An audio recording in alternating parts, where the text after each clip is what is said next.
Shalom, selamat pagi Bapak Ibu, rekan-rekan yang saya kasihi di dalam Tuhan Yesus Kristus. Kembali di pagi hari ini dengan penuh sukacita di dalam Tuhan, kita layak bersyukur kepada Tuhan karena kita boleh kembali berjumpa di dalam program Motivasi Pagi. Firman Tuhan pada saat ini terambil di dalam Mazmur 40 ayat yang kelima yang berbunyi demikian. Berbahagialah orang yang menaruh kepercayaannya pada Tuhan, yang tidak berpaling kepada orang-orang yang angkuh atau kepada orang-orang yang telah menyimpang kepada kebohongan. Bapak Ibu Saudara yang dikasihi Tuhan, tema firman Tuhan pada pagi hari ini adalah tetap tegar di masa sukar. Saudara-saudara terkasih, di dalam hidup kita ada masa di mana semuanya berjalan dengan baik. Tidak ada kendala, rintangan atau apapun masalah yang cukup berarti. Kalaupun ada satu dua, semuanya bisa diatasi dengan baik. Tetapi di luar dugaan, tanpa diprediksi sebelumnya, masalah tiba-tiba bisa datang bertubi-tubi silih berganti. Belum selesai masalah yang satu, sudah datang masalah yang lain dan lebih rumit. Seakan-akan dunia mau runtuh menimpa kita. Dalam kondisi pergumulan, tantangan, kesulitan, kesukaran seperti ini, bagaimana kita sebagai orang-orang percaya tetap mampu berdiri tegak, tetap tegar di hadapan Tuhan, tetap menjadi orang-orang yang mengasihi Tuhan. Maka lewat bagian firman Tuhan ini kita belajar bagaimana caranya supaya kita tetap tegar di masa-masa yang sukar. Cara yang pertama adalah tetap mempercayai Tuhan. Saudara-saudara terkasih, kepercayaan kita tidak didasarkan dengan ada tidaknya masalah. Percaya bukan karena sudah diberkati dengan harta atau materi. Jika Anda ingin dipercaya oleh orang lain, apa yang akan Anda lakukan? Tentunya Anda akan berusaha meyakinkan orang bahwa Anda bisa dipercaya, bukan? Anda akan menunjukkan kemampuan dan kompetensi diri kita semata-mata agar orang percaya kepada kita dan percaya dengan apa yang kita katakan. Biasanya ini membutuhkan proses dan waktu yang relatif panjang. Pemazmur dalam Mazmur 56 ayat 3 berkata, "Waktu aku takut, aku ini percaya kepadamu." Daud memilih ketika dalam masa kesulitan, kesukaran, tantangan, musuh yang datang bertubi-tubi, bukannya dia lari dan menjadi takut, tetapi waktu dia takut, dia lebih percaya kepada Tuhan. Itu langkah pertama yang akan kita lakukan supaya kita tetap tegar di masa sukar. Yang kedua, apa yang harus kita lakukan? Yang harus kita lakukan adalah tetap mengandalkan Tuhan. Saudara-saudara terkasih, mengandalkan Tuhan berarti kita mengangkat tangan agar Tuhan turun tangan menolong kita. Mengangkat tangan menandakan tanda penyerahan diri total di hadapan Tuhan. Kita bukannya lalu memindahkan beban itu dari pundak kita dan menyerahkannya kepada Tuhan. Bukan seperti itu cara kerjanya. Tapi Tuhan akan memampukan kita memikul beban kehidupan kita sesuai dengan kemampuan kita. Dan semuanya itu dalam sepengetahuan Tuhan. Ketika Tuhan tahu kita dalam kesukaran, kesulitan, Tuhan tidak akan pernah tinggal diam. Tuhan pasti bekerja, Tuhan pasti menolong, Tuhan pasti beri jalan keluar yang terbaik dalam hidup kita.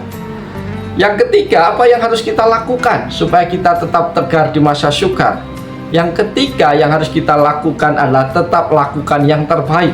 Bapak Ibu Saudara yang dikasihi Tuhan, seringkali ketika kita dalam masalah, dalam pergumulan, kita cenderung menjadi sensitif, mudah tersinggung, mudah marah, dan tidak mau melakukan apa-apa. Itu adalah langkah yang salah dan bodoh, Bapak Ibu. Belajar dari bagian firman Tuhan ini, ketika engkau dalam kesukaran, jangan menyerah di saat-saat yang justru menuntut kita untuk melakukan yang terbaik. Jangan menyerah di waktu di mana kita harus berjuang. Kesempatan besar terkadang terselip di antara hal-hal terkecil yang tidak kita anggap dan yang tidak kita perhitungkan sebelumnya. Saudara-saudara terkasih, itulah sebabnya kita berjerih payah dan berjuang, karena kita menaruh pengharapan kita kepada Allah yang hidup, Juru Selamat semua manusia, terutama mereka yang percaya. 1 Timotius 4 ayat 10. Bapak Ibu Saudara yang dikasihi Tuhan, ketika ada masalah, jangan memaklumkan diri untuk tidak melakukan apa-apa. Ketika ada dalam kesukaran, jangan tinggal diam bermalas-malasan, karena itu bukan cara yang efektif untuk kita keluar dari permasalahan. Lewat bagian firman Tuhan kita belajar, lakukanlah yang terbaik. Allah ingin kita berjuang, dan Dia ingin melatih kita menjadi orang-orang yang siap pakai dalam banyak hal. Berjerih payah, berjuang di dalam Allah akan membuat otot-otot rohani kita menjadi kuat, menjadi kekal. Tuhan tidak akan membiarkan kita makan makanan instan yang kemudian kita berharap menjadi seorang superhero. Ada proses yang harus dilalui, ada harga yang harus dibayar, karena akan tiba saatnya di mana pada waktunya Tuhan akan mengangkat Bapak Ibu Saudara semua. Tuhan akan mempromosikan Bapak Ibu Saudara tangannya sendiri, dan kalau Tuhan melakukan, tidak ada orang yang bisa membatalkannya. Amin, haleluya. Bukankah ini kabar sukacita yang layak kita dengar ketika kita dalam kesukaran? Yang selanjutnya, yang keempat yang harus kita lakukan supaya kita tetap tegar di masa sukar adalah tetap hidup damai atau rukun. Saudara-saudara terkasih, dalam situasi yang sukar, hal yang paling umum dapat dilihat dari seseorang adalah emosi yang tidak stabil, emosi yang labil. Orang-orang di sekeliling kita bisa merasakan perubahan-perubahan yang kita alami. Orang bisa menilai kita dengan mudah. Emosi yang tidak terkontrol akan terlihat.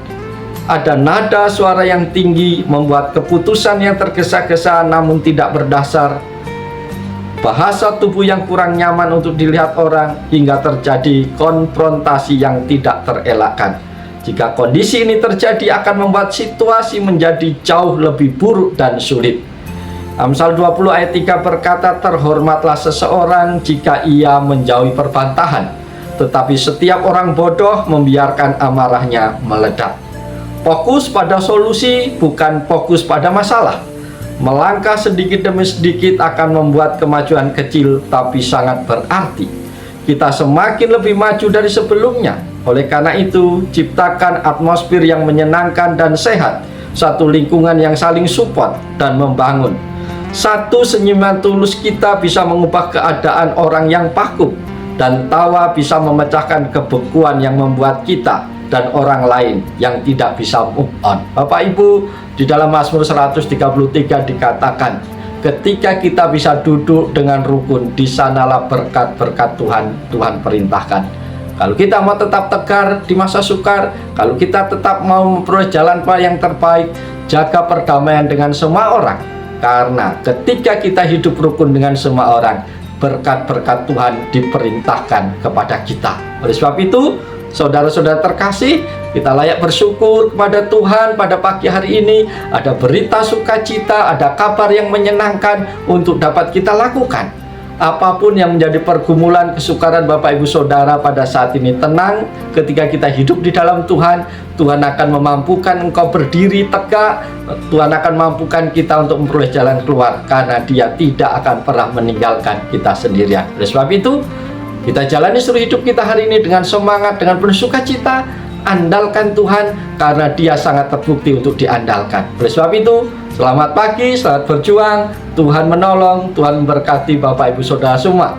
Shalom, haleluya, amin.